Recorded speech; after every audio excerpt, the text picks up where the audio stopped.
So guys, huge news for fans of the NBA and fans of overseas basketball more so than the NBA.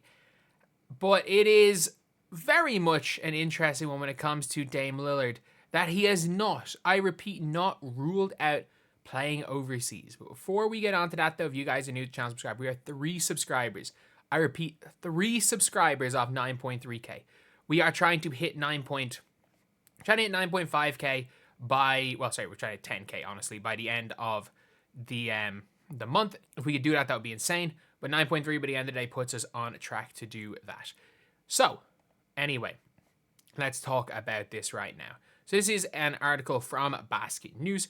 Damian Lillard doesn't rule out the possibility of finishing his career in EuroLeague, even though he's admitted he didn't think about it seriously yet.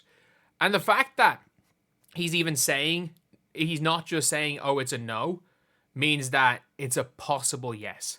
And I actually think if you're an NBA player, this is the way to go out. Like, even if you were like Kemba Walker, where you absolutely stink in EuroLeague, man, you guys do not understand how bad Kemba Walker was for Monaco. He's the highest paid player in EuroLeague, as far as I'm aware. But he was like,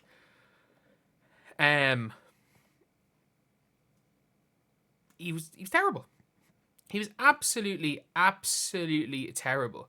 But you see here with Dame, it's something I've talked about with some members of my family the past 2 years, but not seriously thought about. So the fact he's talked about it means there's at least some thought there. But like, look, Dame is still an all-star.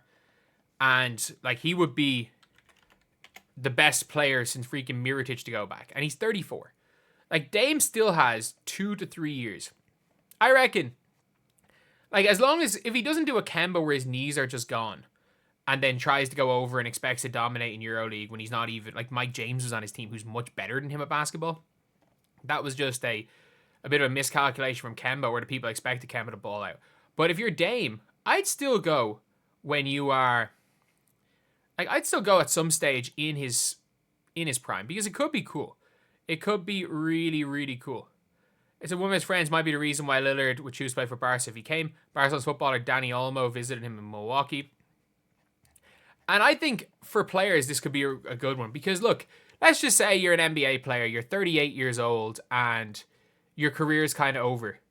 You can just go and live in... You can go and live in Munich. You can go and live in, more so, realistically, Barcelona. And I know, obviously, that's not... A lot of players want to live in America, but like, come on. 1 year in one of these countries, go and live in Madrid, go and live in Milan for a year. Heck, I was about to say, who knows, maybe London could have a EuroLeague team, but like, nah, London Lions lost all their money. They don't got no money anymore. But you've got that. And then you've got also like a lot of big cities, a lot of big teams. Especially if you're in the rich parts of Istanbul. Like, Turkey's could be very, very nice. You never know. Paris, BC came in this year. A team owned by David Kahn. So, like, Paris, BC were looking pretty nice. So, yeah, it's a really interesting thing with Dame, should he go over. And there are a lot of former NBA players that have done pretty okay over there. Like, obviously, what Kendrick Nunn did last season for Panathinaikos has been great. But there's been guys that have failed. Like, I know he failed in the NBA, but I don't think I've ever seen someone as bad as Anthony Bennett when he tried to come over and play EuroLeague. Like, he was playing, like 2 minutes a game or something? Like, Anthony Bennett was legitimately terrible. So he was awful. And then after that, there was like obviously what Kemba Walker did was horrific. Like, Kemba Walker's stats for Monaco. It was like hard to find his full stats. But, like, last season in EuroLeague, Kemba Walker averaged 4.4 points per game. Yeah, he averaged 4.4 points per game and only started 1 of 26 games for Monaco. Like, that was a bit of a disaster. But I still think Dame, look, as Kemba's knees didn't exist. But ironically enough, he actually averaged half the amount of points in EuroLeague as he did the previous season for the Dallas Mavericks. But still, like Jabari Parker is somebody who is been okay, I guess. Actually, not even okay. He's been good. He's somebody who who's not really able to keep up the physicality of the NBA anymore, but went back to EuroLeague and is averaging 14 points per game on the season, which is pretty good. Like shooting 34% from 3. He's shooting 59% from 2. And Barcelona are okay, aren't they, in EuroLeague this year? I haven't actually been keeping up, to be honest. Because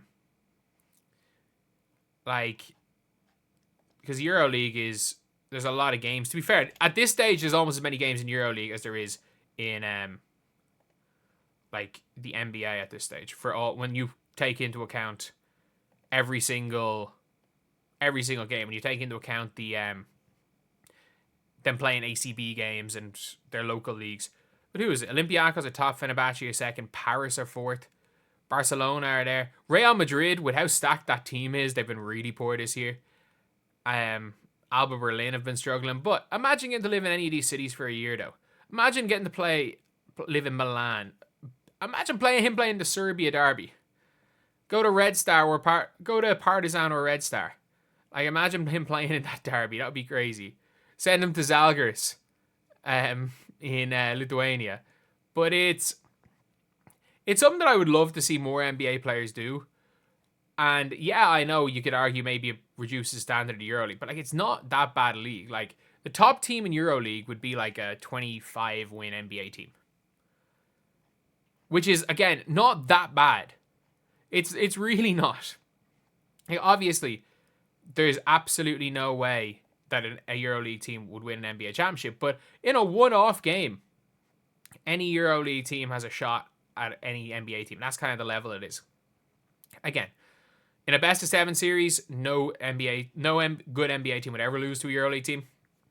One-off game, anything can happen when a team gets hot. So Serbia nearly beat the damn Avengers in the Olympics. If only to hit that three-pointer with about a minute and a half to go up 5, that would have been it. But yeah, I reckon players could go over. It'll take someone like a Dame going over and enjoying it, and then playing a second season. Like, for example, there would be there are guys, like, say if Kemba went over and did well and then played again, I think you'd be seeing more players more likely to do what Kemba did. Because obviously, like, John Wall hasn't played in the NBA. He was like, I'm not going overseas. I'm just going to try and get my shot in the NBA, even though he was never realistically going to get that shot again.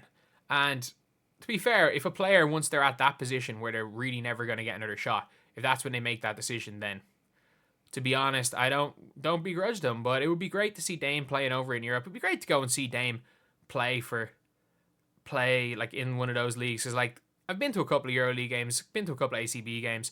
They're always good games, and they're never that expensive to go to see. Well, and it's handy traveling Europe and having to go 7 hours to watch someone like Dame play. For selfish reasons, it'd be nice to see him. But anyway, that's the video. Thank you guys for watching. Please like, comment, and subscribe.